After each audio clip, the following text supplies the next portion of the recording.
friends, Heidi here from Rain Country. God is good all the time, and I'm here for another Monday This and That vlog where I talk about many different topics, tackling a few questions and other things that may have come in the past few weeks, giving you some updates of things going on around here and whatever I feel like talking about. So let's get to the topics of today, and I'm starting off with the topic of preparedness. Now, I have a lot of in-depth videos on preparedness, like 5 ways to save money in preparedness and how to get started in preparedness and so much more. Plus, I have videos where I've shared people's testimonies of how they got into preparedness and were able to get themselves in a pretty good standing on a very, very limited budget. So I'll link to as many of those as I can remember and find in the description box down below.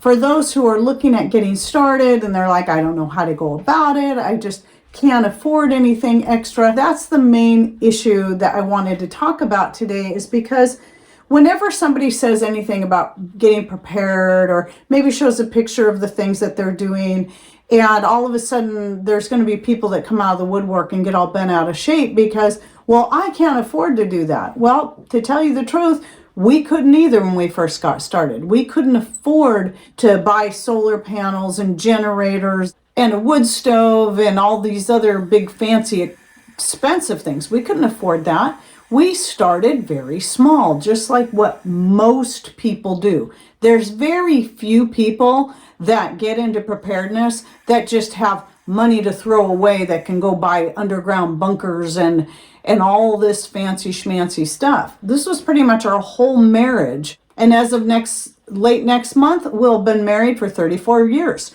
And so it started right from the beginning of our marriage, and slowly we built on this. And here was the thing. Around here, power outages are a common occurrence, especially in the middle of winter. Now, when we first got this home was built in 1965. And at that time, most homes around here were built with fireplaces that eventually got converted to having either a wood stove insert, which was what our place was like, or a freestanding wood stove, which is what we have now. So we were blessed enough to already have a wood stove in place when we moved in, even though it was an insert. Inserts are great. At least it's something to heat the house during a power outage, but there's no space on them because they're an insert. There's no kind of shelf or top where you can cook anything on. So in fact, one year when we had a power outage, we ended up baking like potatoes and heating stuff up in foil, because that's all we could do at the time, in the wood stove, moving the wood off to the side. So we found ways to make things work. But anyway, the only thing we had in our very first power outage, besides maybe a couple of flashlights, was an oil lamp that someone had gifted us as a wedding present, which I loved, but I really loved it after going through that first power outage. I was so grateful to have that. And then the wood stove, that was it. And it was really just being blessed because the house we got already had the wood stove insert, and we were gifted the oil lamp. But we certainly couldn't afford to run out and just start pouring money into this stuff. It was many years of learning and starting to put things up and then upgrading what we had as we could afford it. It took a long time to get to that point. When I share things in my community section, it's for the purpose of encouraging people. And most people take it as such, and they agree. But some people want to take the most negative thing out of that and take it like I'm telling everybody they should run out and buy a wood stove. No, I'm certainly not doing that. In fact, I've done videos on things that you can do if you can't afford a wood stove or can't even have a wood stove, even if you can afford it. And things that you can do that cost very little money to get started. In fact, one real quick example was, even though we've always had some kind of wood stove, I remember one year during a power outage, it happened like in the summer, and it was early morning, and Patrick was getting ready to go to work, and I didn't have any way to heat his coffee. We didn't have solar power back then, and we weren't running the wood stove because it was too warm for that. But I had for our barbecue, or I don't know if some of you remember those, what they call it, beer can chicken things, where you put an open can of beer inside this little stand, and then you put your chicken over the top, and then you cook it on a barbecuer. Well, I had a couple of those. And so what I did was I took that, I put a pot with the coffee in it on top of that stand and put some candles underneath to heat it. It took a long time, but it worked. It was something I threw together because it just came to mind. So here's the thing is, you can do a lot with very little money. And that's why I share those testimonies and other videos that other people have shared with me. We've been to garage sales and picked up a camp stove that was perfectly, it might not have looked pretty, but it was in perfectly good working condition for $1. We also have bought boxes, literally, of all kinds of candles for just a few dollars, for a box here and a box there. And if that's all you can afford, that's something. You've got light and you've got a way to cook your food. And yes, if you're using your camp stove, you got to either use it outside or somewhere where you can get proper ventilation. And yes, I do cover those things for people who think that I'm being irresponsible by just mentioning camp stove. Good grief. Now, with the thought of preparedness, one of the places I use for stocking up on various things, especially grains, but also now nuts and spices and herbs and more, is Azure Standard. So I just got my recent order in. I did get a couple of bags of rice, but I also got, this is my first time buying these, and you see I opened them. I got some walnuts and I've got some sliced almonds. And I wanted to try them, so these are organic. I also decided to try their Ceylon cinnamon sticks. And then the other thing is the newest thing for me is buying a few of their fresh things like fresh ginger. I actually bought 3 1-pound bags of their ginger because it's the best price. So I actually currently have some dehydrating next to the wood stove right now. And here's some that I've dehydrated previously. This is a jar that stays in my kitchen, so I can use this to add to either I'm making a dehydrated kimchi or I'm using this in teas. I also have a powdered ginger, but I wanted the ginger chunks like this. So I'm really loving this. So I'm putting up a lot of ginger in this way. Again, Azure Standard, one of my top places to stock up on especially organic goods. A few other places include Misfits Market, Butcher Box for meats, and Vitacost for certain smaller things that I can get organic. You can find the Azure Standard, Misfits Market, and Butcher Box links in the description box down below. And whenever you buy through those, especially the Butcher Box and the Azure Standard, that really helps us out. And then another thing that is kind of new, so we have various different food storage areas. And no, I don't do tours of these things. I will show little photos here and there now and then. But what we did one year was when our kids moved out, we took our oldest son's room and turned that into a pantry for our food storage so we could keep it more climate controlled than where we used to keep it out in the shop with like my canning jars. Sometimes they'd freeze in the middle of winter and then warm up, and you'd lose seals doing that. That's why you want climate controlled for things, especially home canned goods. Cooler is good, but freezing is not. And that can cause you to lose seals on your jars when you do that. So we did that, and my pantry, we've got a lot of food stored in there. And that's just one of them. We've got a few other places.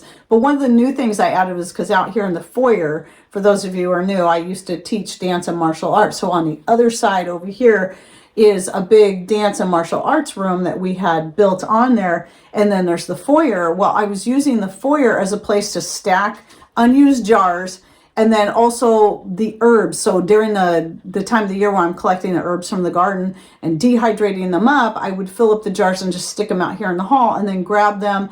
And then when I top them off, then I'd put them back in my pantry. Well, then I had all those unopened boxes of jars, empty jars. And it was just getting more of a hassle. The baby was coming through, the middle one, and grabbing the jars and throwing them on the floor. Thankfully, it didn't break anything. And I'm like, I need something different and something that will look nicer too. And so Patrick, he could have built it. I was going to ask him to build it, but he's so busy now with so much other things on his plate that I just bought just a tall, skinny storage cabinet. I love it. I love it. I just got it from Amazon just so I could have something immediate to put that in, because I knew I didn't want to put that pressure on Patrick and I needed something, and it's really nice. So I've got a lot of empty jars in there, but I also got a lot of herbs jars that I'm filling up or working through, because I can't fit everything in my herb cabinet in here.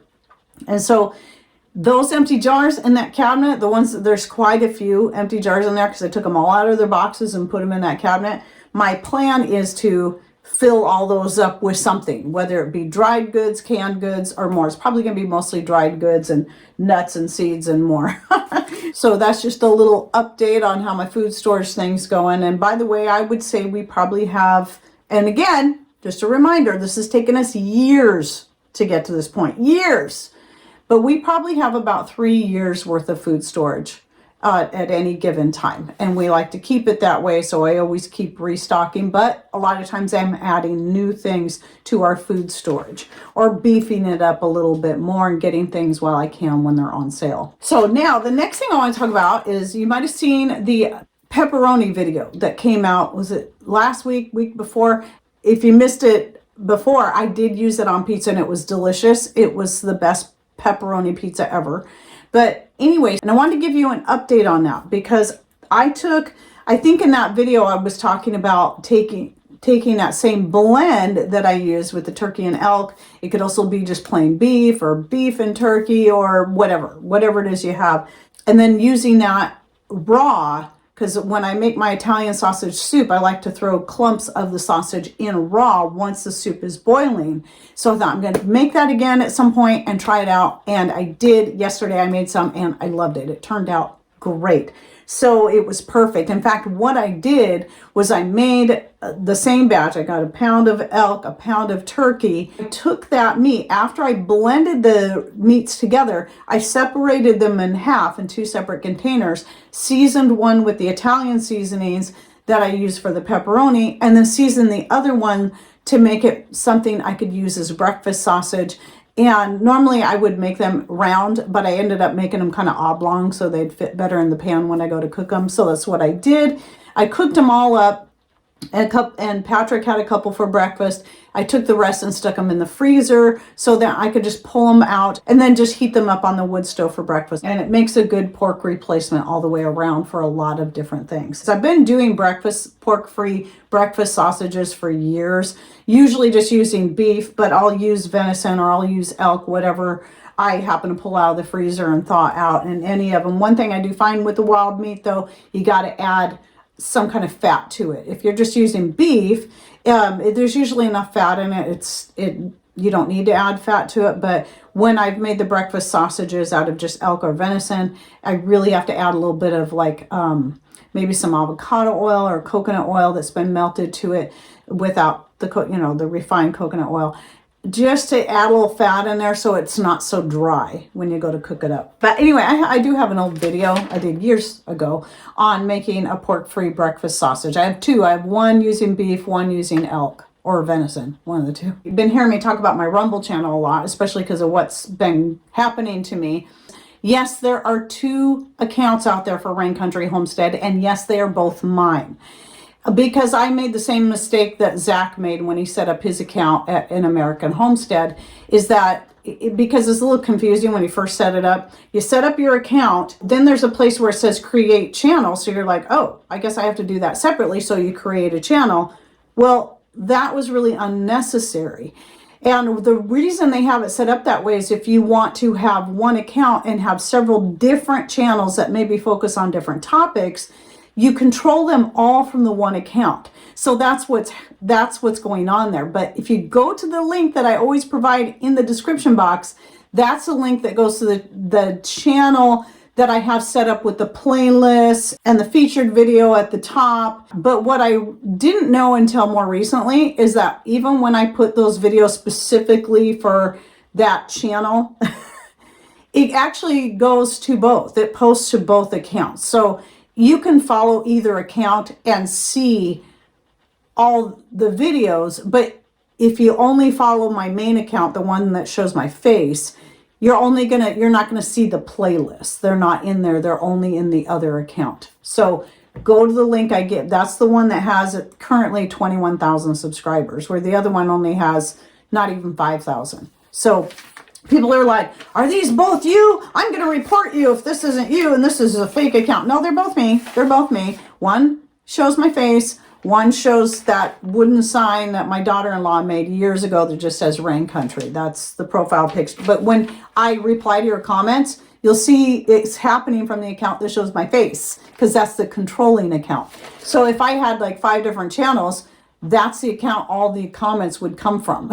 Just that's how it works. It's kind of interesting. But some people saying I should leave YouTube altogether, but let me tell you, even with all the work I've been putting into Rumble and having 21,000 subscribers and putting out 5 videos a week there, just like I do on YouTube, I'm still only up to right now making just over $1 a day. So video creation and all the things that I do to stay, answering emails, questions, comments, I don't get paid for those things. Okay. I don't get paid directly to do that. That's just something I do. But all the work that goes into this is at very least a full-time job. But to only do that at Rumble and only get paid maybe $1.25 a day, who can live off that? Who can live off that? I mean, and that's on a good day, $1.25. I just like, even though we're well prepared, even though we're pretty frugal people, we still need to earn an income, to be able to stay prepared and to keep paying bills, because there's always going to be, if we want to drive a vehicle, we still have to have insurance. We still have property taxes, even though we own everything. So we still got bills to pay, just like anyone else. And $30 to $40 a month, this doesn't cut it. So it's nice to have it as an extra income, but it doesn't pay the bills. And even though my revenue on this other platform has been cut in half, at least if we absolutely had to, we could survive off of that. So that's why I stay. But I'm also still building that Rumble channel, and just in case my channel on the other platform, obviously being YouTube, I'm sometimes afraid to even say it because, they'll draw attention to it and you get in trouble for that. If it totally disappears, they make me disappear for whatever reason, or they make it so everything is demonetized yet, and so they're the only ones that can make money, just like is happening to other channels out there that are similar to mine, like Doug and Stacy, and I think Zach might, American Homestead, he might still be making some money, but they've really drastically reduced his revenue. And there's a point where it's like, man, is it worth all the work if you can't even pay the bills? And that's why having affiliates like a Nakano Knives and Azure Standard, which isn't really an affiliate, Azure Standard and Butcher Box are referrals. And so we get credits to our account whenever people order through them. Like, with Azure Standard, you have to, if you order $100 or more, we get a credit on our account. And then things that are affiliates like Nakano Knives, the Mother Earth products, the Dr. Jacobs soap, we get paid a percentage from every sale that goes through those. And even Amazon. That's why a lot of content creators use Amazon and people get all bent out of shape. But the thing is, it is how a lot of us, a way that we can still earn some income. When I first started my channel, it took a long time to get to a point where we could even live off of what I made, because it was really piddly income. So having the Amazon links and other affiliates is what helped make it worth the many hours of time that goes into the channel.